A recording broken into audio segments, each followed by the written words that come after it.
to become the #1 citizen of this great country. We have already seated Dr. Retired Major Hamza Almustapha. He is the presidential candidate of the Action Alliance. He's one of the 18 registered political parties that we have in Nigeria. He's not here alone. He's here with his running mates, Dr. Emmanuel Chukwuka Johnson. I'm also told that he's here with some of his, can you see your hands? Some of those who came with the Dr. Almustapha, you're all welcome, we recognize you. So because of his time factor of Dr. Almustapha, we want to give him this platform to speak to us, and then after that we'll continue with the solidarity and fraternal messages. Please join me, make welcome Dr. Hamza Almustapha, presidential candidate, Action Alliance.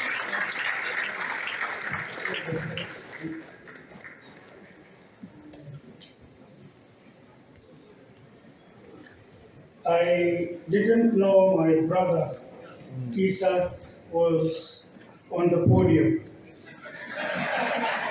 What I understood was that his speech was almost over, but my presence reignited him back to square zero. And I'm happy we are meeting here today.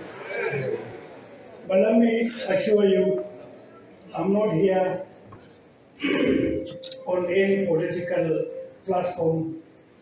I'm here driven out of concern and care for Nigeria.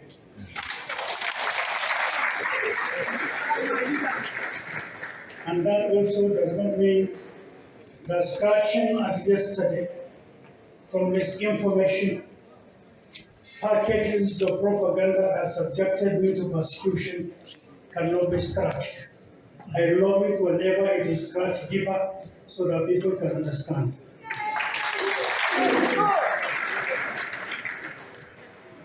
Mr. President,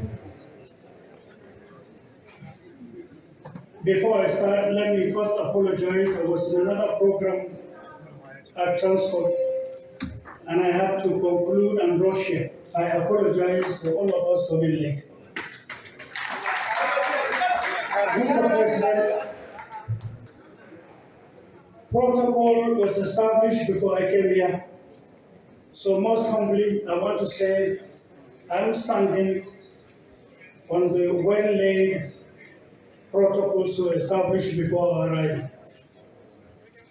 And I also thank you, comrades, for giving me the opportunity, no matter how short it might be, to share our thoughts at this time in Nigeria's history with you today.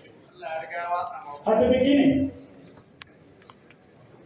every Nigerian, particularly elites and special case, is the labor.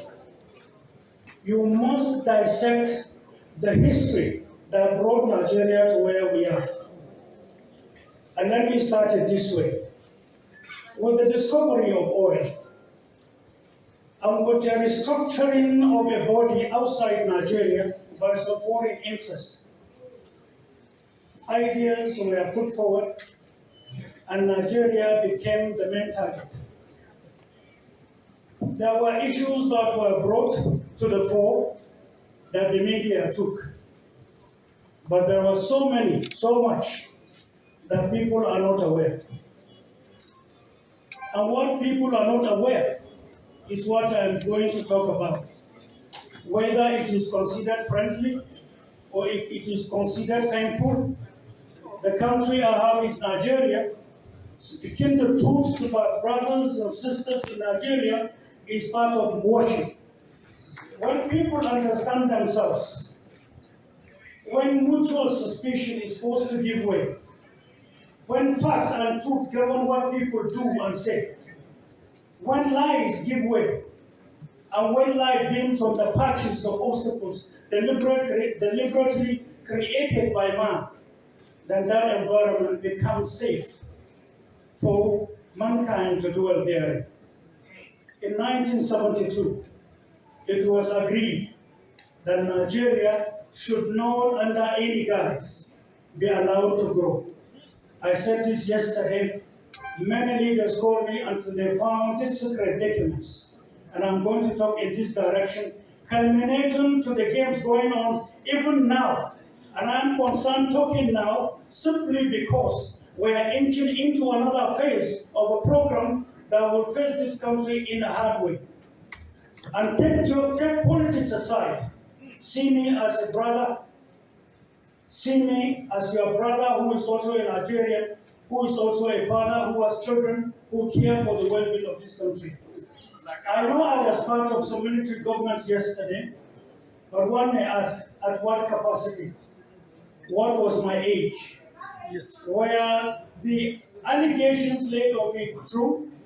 I went through persecution, met 15 judges, set aside.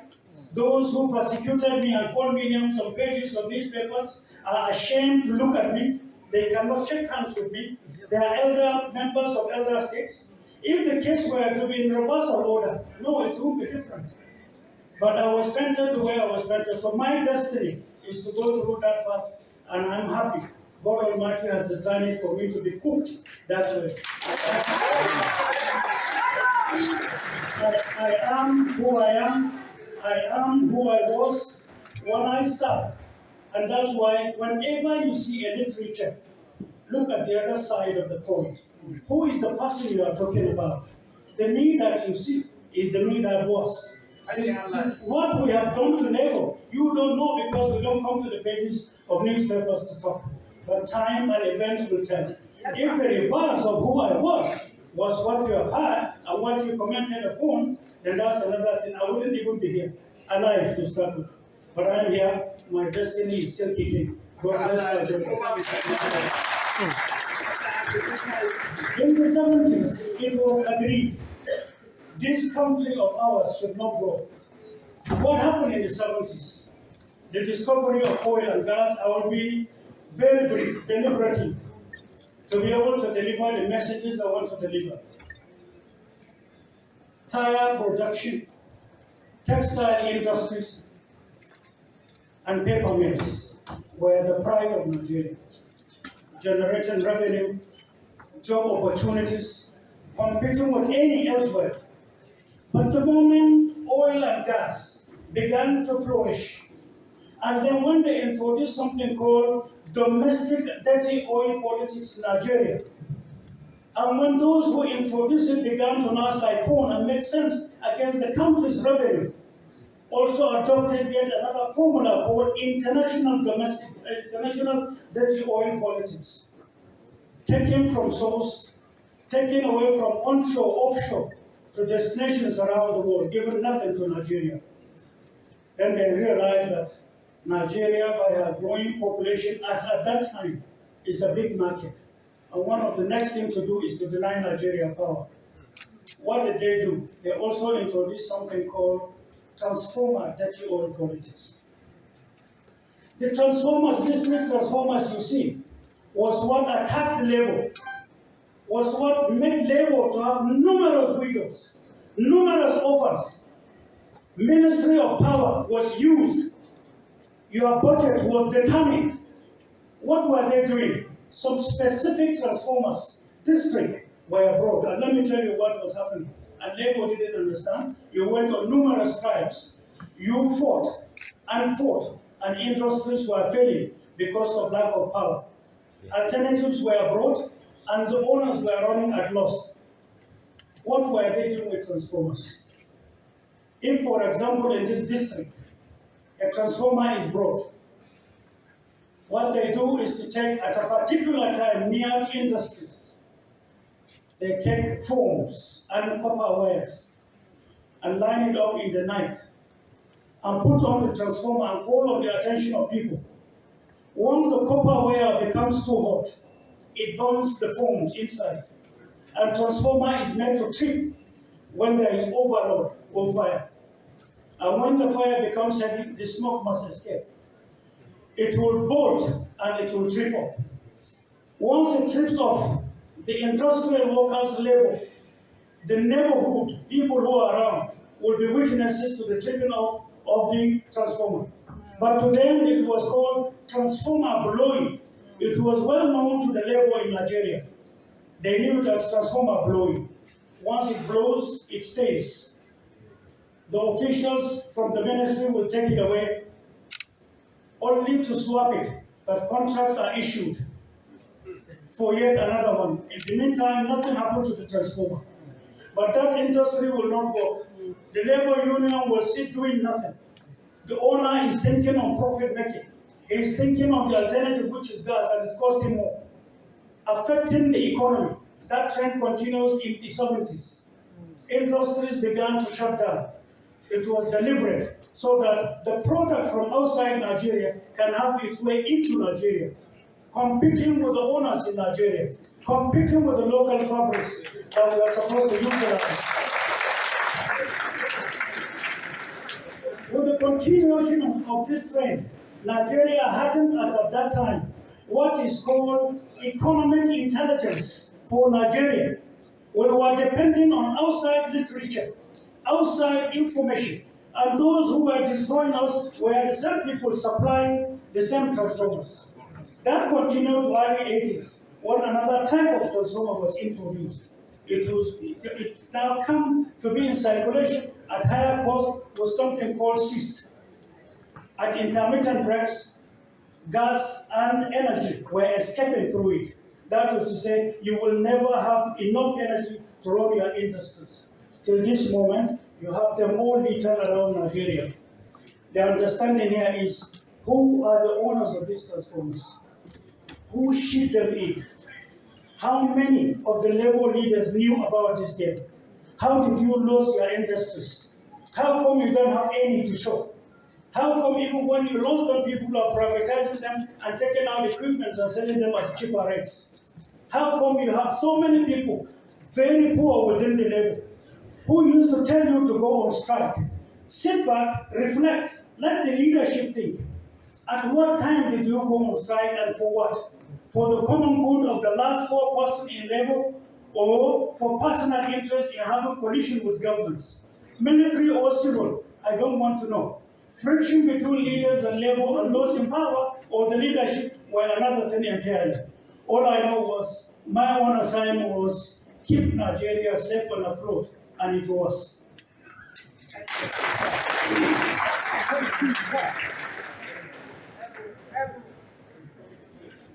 Now, I'm sure before I came, most of the problems bedeviling the labor were known or must have been mentioned, and you know much better than I do.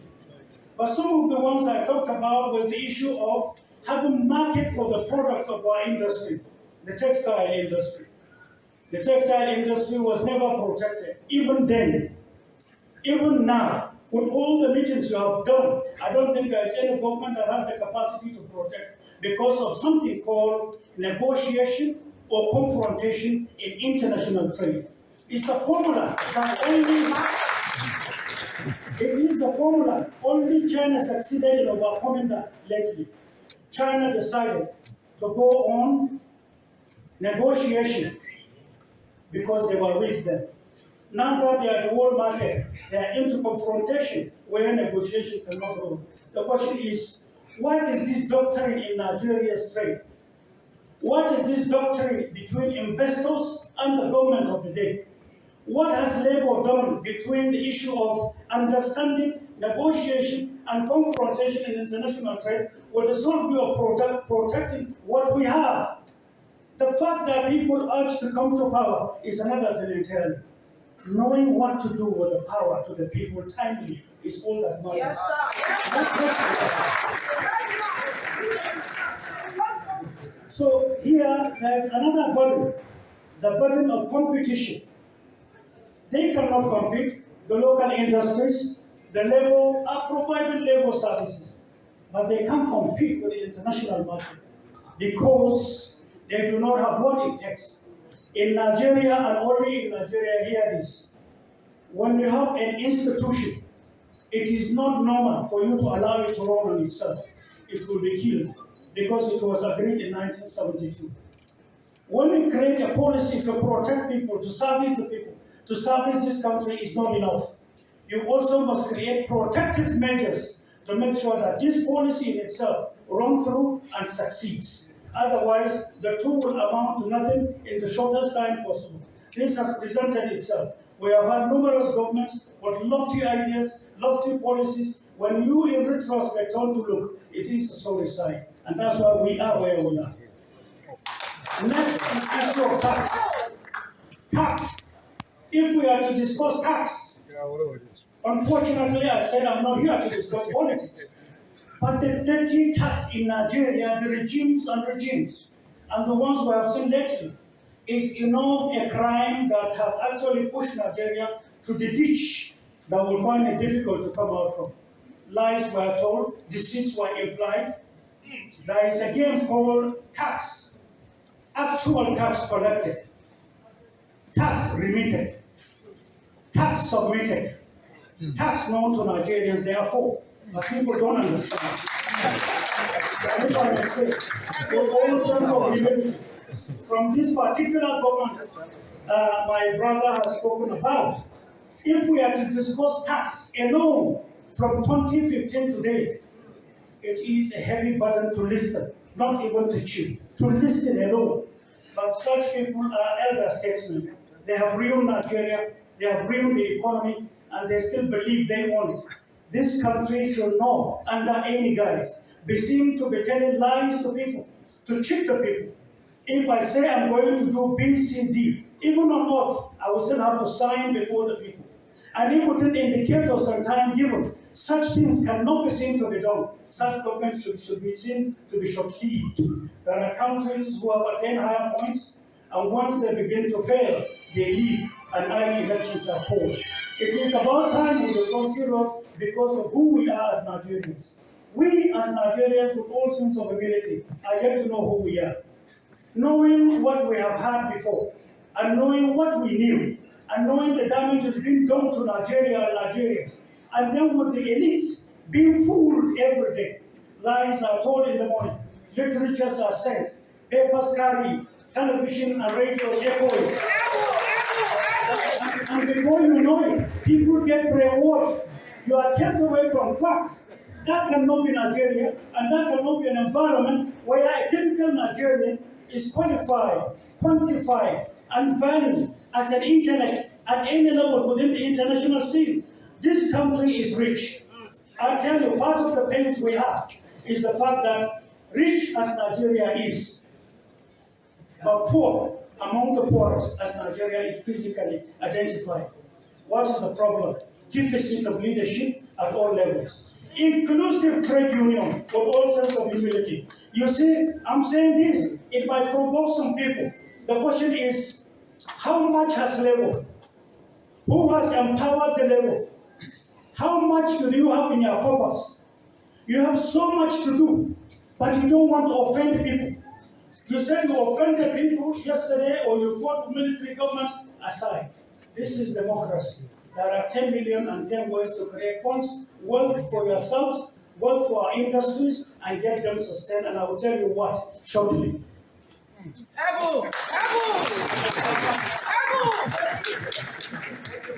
You see, all the years from 70s till this moment, what is the name of that bank or those banks that are labor-oriented, that are industrial protective, that are ready to give investment with the dreams of the labor in Nigeria, outside Nigeria?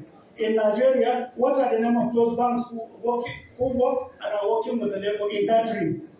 None. What are the name of these banks outside Nigeria from the international labor support that are working with the labor, are working with the textile industry? What are their names? None. There is a game, and that's what I want you to understand.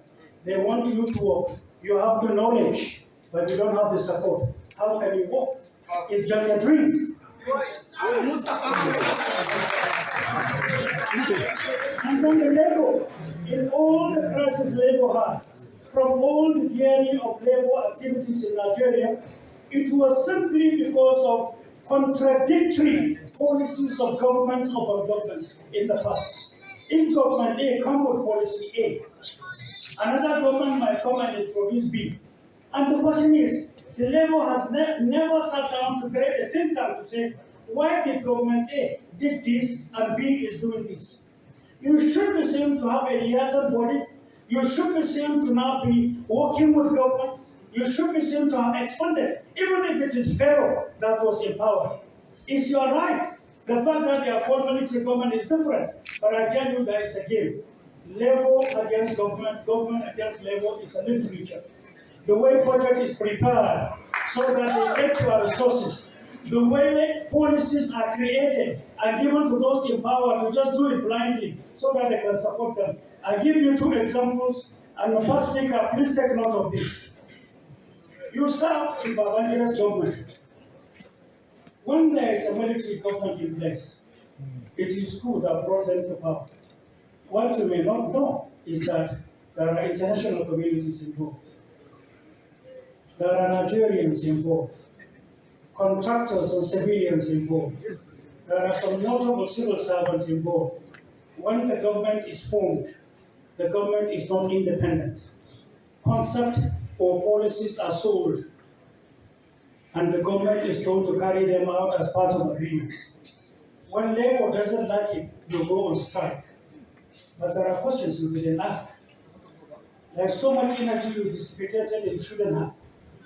What you would have done was negotiation rather than confrontation. The labor would have been richer.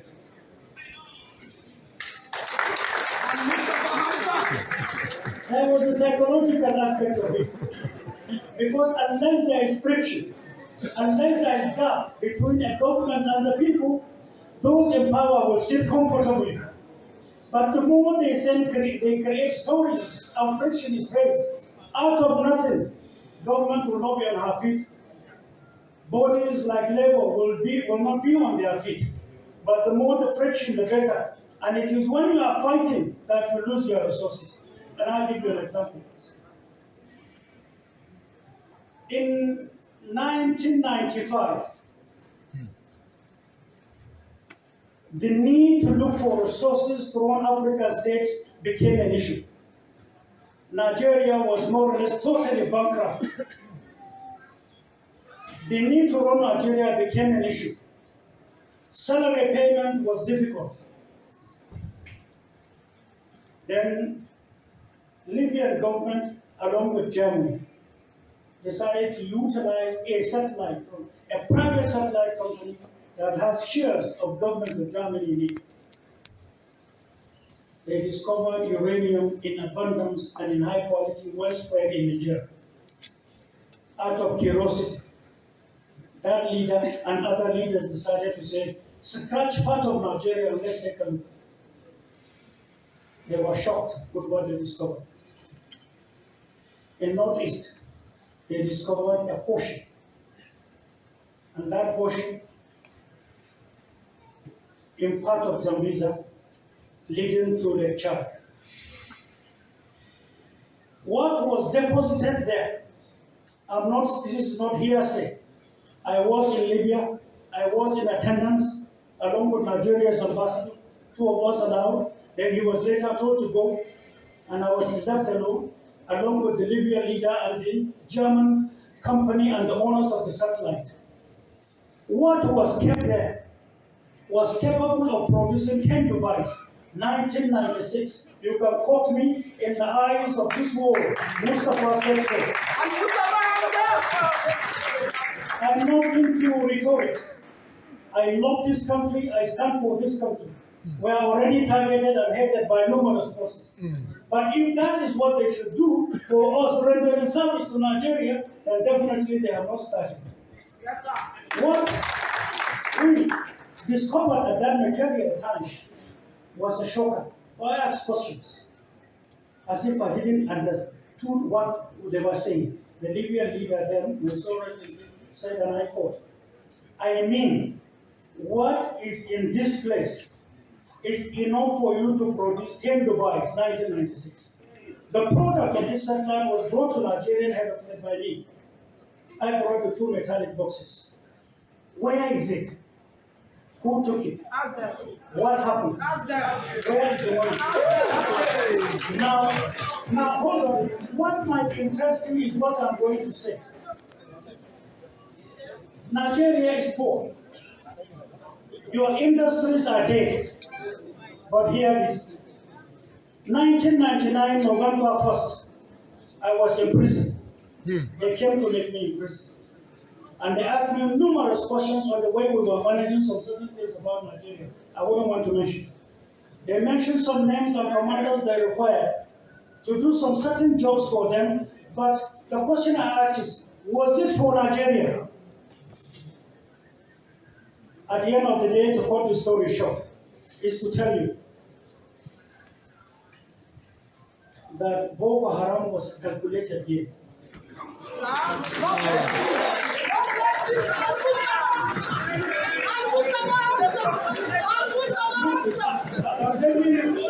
I'm begging you, see, I want us to listen with patriotism as Nigerians, because when hopelessness confronts a person who is thirsty, unknown to him, he is standing on an oasis. He is dying of thirsty. He is looking for water and busy praying. But the senses to dig the water and never come back alive is the problem of Nigeria. You are rich, you have it, you are scavenging for it. Most unfortunately. Now, from that time till now is 23 years. People might not tell you this, I'm telling you. I'm ready to be accused, abused, it doesn't matter. I am here. Precious stone has been what they have been taken.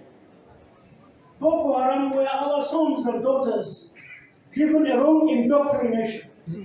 Taking opium from Afghanistan, the hatchets in the world, mixing some with a certain chemical.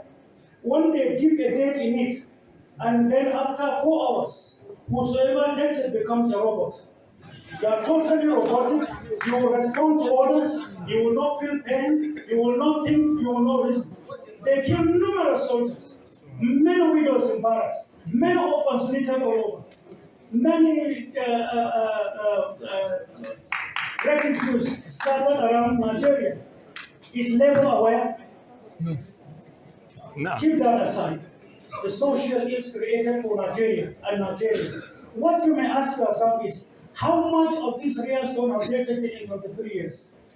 What has it contributed to Nigeria's growth? Did they build one single textile with the money? Who are the Nigerians collabing with their external partners? When did it start and how many Jews work with them? Can you even quantify the number of officers, soldiers, killed, traditional rulers? Can you quantify the friction created between Muslims and Christians?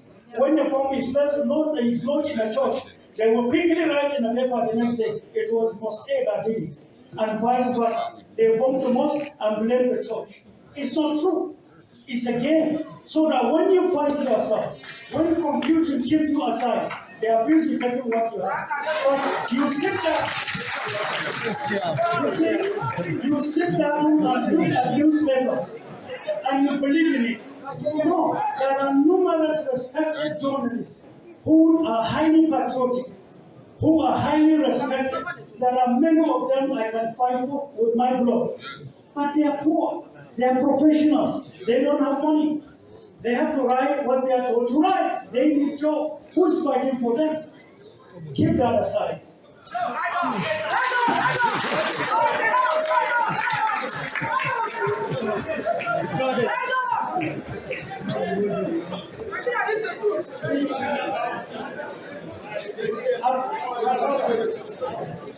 Anyway, I will run it out.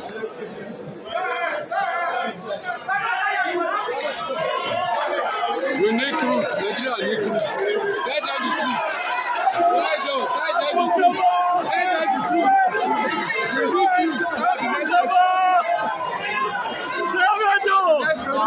Let them the truth. We need truth. Semejo!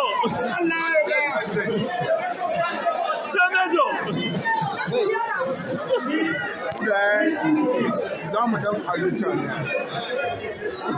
A dole. Listen to me. Dole. Since Boko Haram started, at one point in time you had satellite, but there was a story that your satellite disappeared. Yes. Because if the satellite were to be around, it would have given locations to your security. They would have seen and known and identify and arrest numerous participants that are taking your precious souls. And some notable names in Nigeria would have been mentioned. Suddenly there was a story, your satellite disappeared. The most disheartening story that only kindergarten children can accept. I tell you with all sorts of humility, we investigated, not in Nigeria. We went to numerous countries to know the game being played against Nigeria. At our own cost, taking risks to do so. What we have discovered is a shame, monumental shame before man and before our Creator. In the time to come, you will understand. God will address Nigeria, and it doesn't matter whose toes we step on. We will and expect. Correct.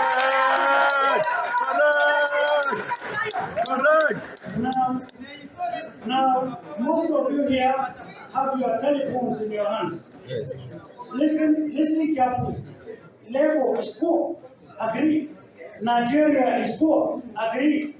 Most of you have telephones here. Google as I talk. How much is a kilogram of rhodium in international market today? Kaduna, where you have most of your industries there, the best four, the pride of all, were in Kaduna yesterday. But how much rhodium do you have in Kaduna? And how much is it per kilogram? Meaning a container is enough. I'll have 2 minutes to go, but a container, a kilogram, hold on, a kilogram of it in world market today is either 440 something thousand per small kilogram. They are taking it in containers, in hundreds of containers. They find their way to the ports. They go into the international market. That is to say, if Labour can agree with the federal government, take 10 containers, you will be the richest rich, you will have your industries, you will have your market, you will have your dreams attained, your children will have all it takes, they will live well. The question is, why are we not making sense of who we are and what we have? That's what I'm talking about.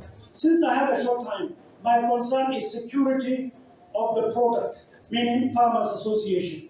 Second, the movement of the product. We shall, if we have the opportunity tomorrow, increase railways. Because what we have created, nobody may believe what I'm telling you. Also Google as I leave. What is the price of a kilogram, I didn't say kilogram, of a real stone in international market? If I say you'll be shocked, but you have your telephones to check. As at last week is $27,100,000. You have it in abundance. And do you know why it is so? Some of you from Northeast, who is from Borno, the question you may ask, what are NGOs doing in Borno? The war is over, but they are increasing in staying there. They are the only ones going to Boko Haram. Soldiers, police, traditional rulers, citizens can't go to some certain points. But the whites are going there. What are they exchanging? Who gives them the clearance in Nigeria? Which ministry? Is Labour involved? If they are trading in that precious stone, what is wrong with Labour not becoming the middle class so that you can have money and take off? What happened to our industries? Hundreds of millions of billions are living by the day, and we have the essence of what coming to the fore.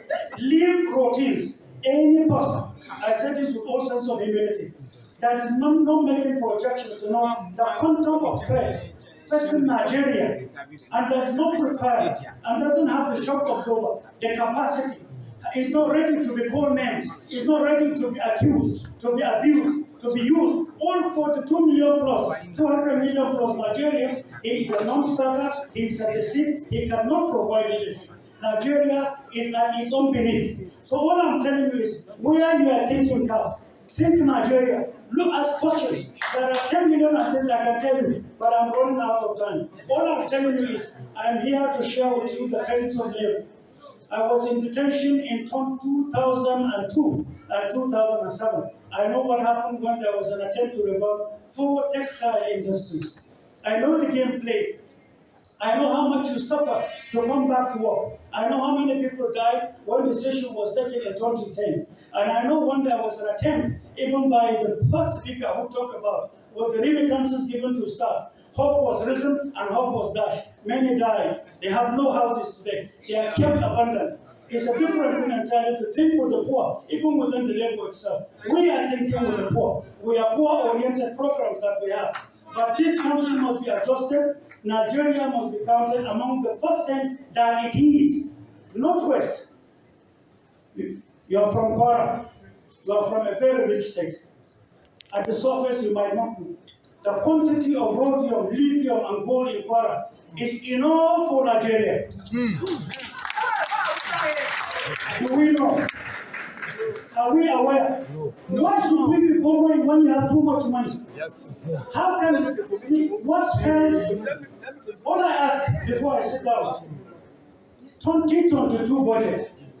If you study it carefully, the meaning of 2022 budget to a country bedeviled with insecurity worse as it is today, with the challenges and the hopes of all Nigerians, from babies to the oldest person in Nigeria, 2022 budget means hopelessness. The next president is to get it implemented. And if the next president doesn't have the formulas we have, Nigeria will be doomed. And I want to be quoted as saying so. The meaning here is that if you do not know how to generate wealth from within, if you don't know how to generate wealth from outside, if you succumb to fear, or if you have leaders who are busy right now going to the same people who have ruined Nigeria, going to sell themselves as their candidates to provide leadership for Nigeria 2023, there is no bigger threat than that. I am not talking to nobody. I'm talking to God Almighty. To see our hearts, to see our future, to guide us.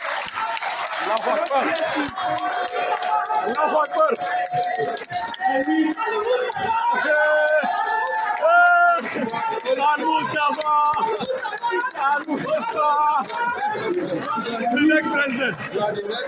I wish, I'm respecting the children, I wish and pray, most sincerely, that we will be scientific in what we see, what we hear, what we read, and what we do. And I pray, one thing that is missing with Nigerians at all classes, or of all classes of Nigerians, is that unison. Sentiments, lies telling, has nothing to do with our progress. The truth, fear of God, love of one another, fictitious stories have no meaning to Nigeria. Unity and love has everything. We have all it takes to be. God bless you. God bless you. Almustapha! Next president, inshallah. When the union inspiration, the world can not shall run. There can be no power greater anywhere beneath the sun. Yet for us on earth is weaker than the strength of one. Union makes us strong. Solidarity. Solidarity.